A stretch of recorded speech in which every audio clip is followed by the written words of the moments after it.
112 years old, but 50 years ago, a doctor looked me in the eye and told me I had less than a year to live.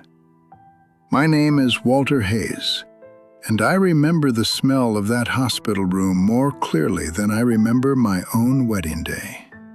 Sterile, cold, like something had already decided I didn't belong among the living anymore. Cancer ran in my family like a curse. My father died coughing into a handkerchief he tried to hide. My older brother wasted away so slowly it felt like watching a candle melt in real time. And when the doctors said the word, I didn't even feel surprised, just tired. Tired in a way sleep couldn't fix. The treatments they gave me, they didn't feel like healing. They felt like surrender. Every pill made me weaker. Every appointment drained what little life I had left. I'd sit at the edge of my bed, staring at my hands, wondering how something so alive could feel so close to disappearing. I remember one night, standing alone in my kitchen. It was quiet, too quiet. The refrigerator hummed like it was the only thing still fighting to stay alive. I opened it, and all I saw was the same food that had followed me my whole life. Processed, greasy, easy. And something inside me snapped.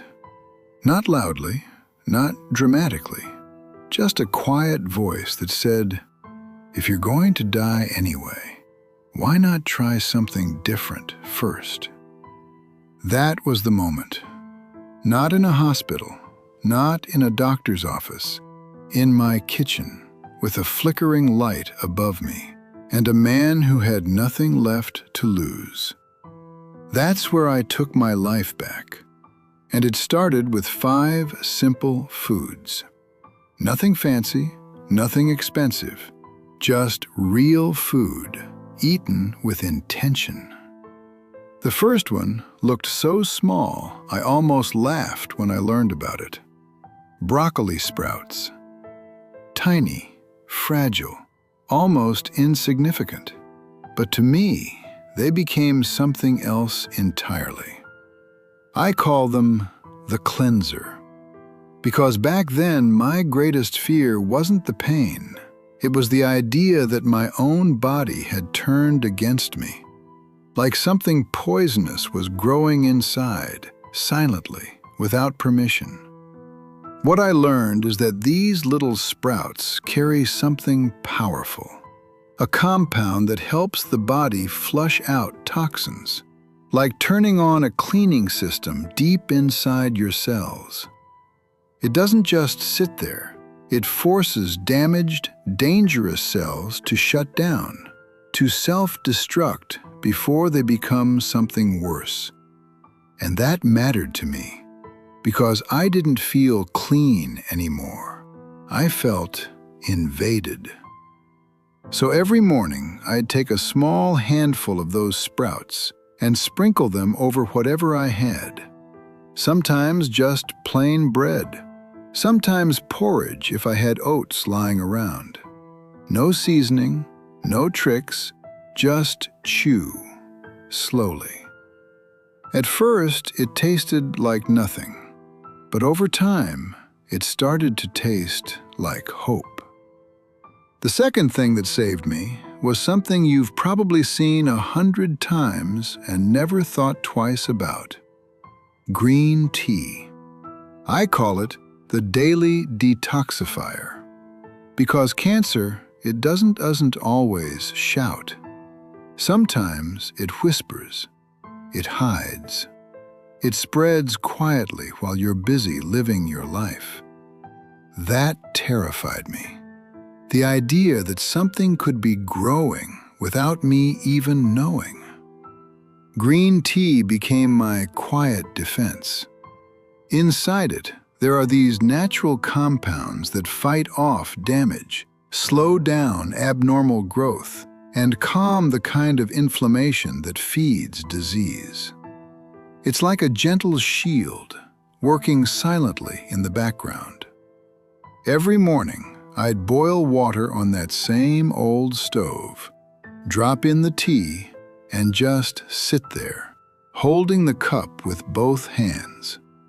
No sugar, no milk, just warmth. And for a few minutes, I'd feel like I was doing something right for my body instead of against it. Sometimes I'd have another cup in the afternoon, especially on the days fear crept back in. Because it did. Fear doesn't disappear overnight. The third food changed something deeper.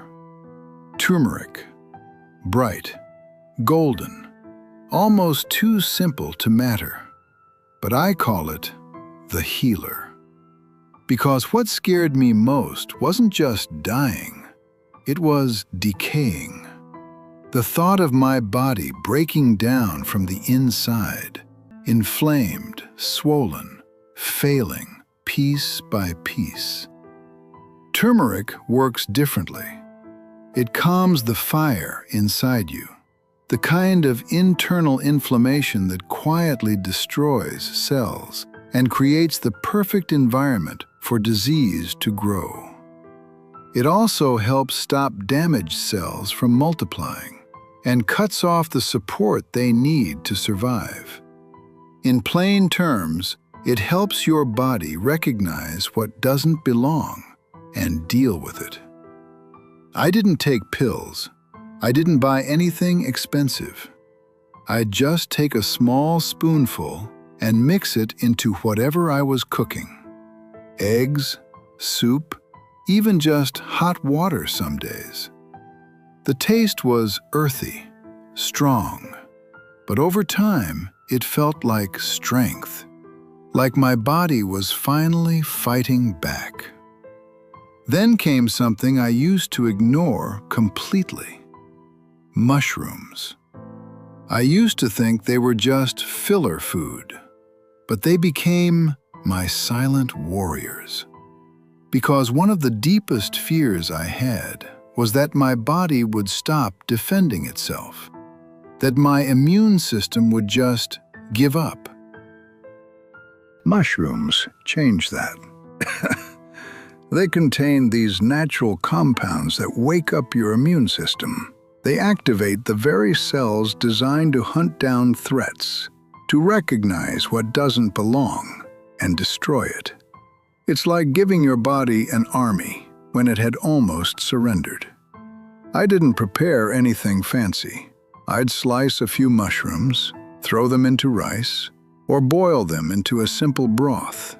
Salt, maybe pepper if I had it. That was it. And every bite felt like reinforcement, like I wasn't alone in the fight anymore. And the last one? The one people always underestimate. Garlic. Sharp, strong, unforgettable. I call it the guardian. Because by that point, my biggest fear wasn't just cancer. It was wasting away, becoming weaker, thinner, disappearing in front of my own eyes. Garlic has something powerful inside it. Compounds that repair damage, slow abnormal cell growth, and push dangerous cells towards self-destruction. But more than that, it protects. It strengthens the body's defenses, like a shield against things you can't see. Every day, I'd take a clove, sometimes raw, crushed and swallowed with water. Other times, chopped into whatever I was cooking. It wasn't pleasant, but neither is regret. And I'd take the taste of garlic over regret every single time. Now, I need to tell you about someone, because not everyone made the choice I made. His name was Frank. We grew up together, worked the same jobs, ate the same food, laughed at the same things. And one day, he got the same diagnosis. Same words, same look from the doctor. I told him what I was doing, told him about the food, the changes. He laughed, said, "Walter, life's too short to worry about every little thing you put in your mouth." And he kept eating the same way. Fast food, sugar, convenience. I didn't argue. I just watched. A year later, I stood at his funeral, and I couldn't stop thinking he should still be here. Not because I had a miracle cure, but because he never gave himself a chance. That stayed with me. It still does. Now listen, I'm not going to lie to you. Changing wasn't easy. I missed the grease, the sweetness, the comfort of food that didn't ask anything from me. The first few weeks, I almost quit. Everything felt bland, empty. But something strange happened. After a while, that old food stopped tasting good. It started to taste like poison disguised as pleasure. And the simple food? It started to feel real, honest, like my body recognized it. Now don't misunderstand me. I'm not perfect. On my birthday, I still have a slice of pie. I sit there, slowly eating it, smiling. Because life is meant to be lived. But here's the truth. You don't need to be perfect. You just need to be consistent. 90%. That's it. Do the right thing most of the time, and your body will meet you halfway. At 112 years old, I've outlived almost everyone I ever knew. And when you get to this point, you realize something. It's not the money, it's not the big achievements, it's the small, quiet choices. The ones nobody sees. The food you eat, the habits you keep. The mornings you wake up and decide to try again. That's what gives you time. Time to see your grandchildren grow. Time to watch another sunrise. Time to sit in silence and feel peace instead of regret. This is what this channel is really about. It's not about old stories. It's about sharing life choices today that gives you decades tomorrow. And I'm grateful to this channel for airing my story. So here's what I want you to do. Don't try to change everything at once. Just pick one. One of these 5 foods. Add it to your next meal. That's it. And then, leave a comment below and tell me which one you're going to start with. I want to know. Because that one small choice might be the moment everything changes for you. And if this message meant something to you, even if a small part of you felt it, please like this video and share it with someone you care about. Someone who might be struggling. Someone who needs to hear that it's not too late. Because I was that man once, standing in a quiet kitchen, thinking it was over. And I was wrong. Don't wait. Please don't wait, because it's later than you think. But it's not too late. Not yet. You still have time. Use it.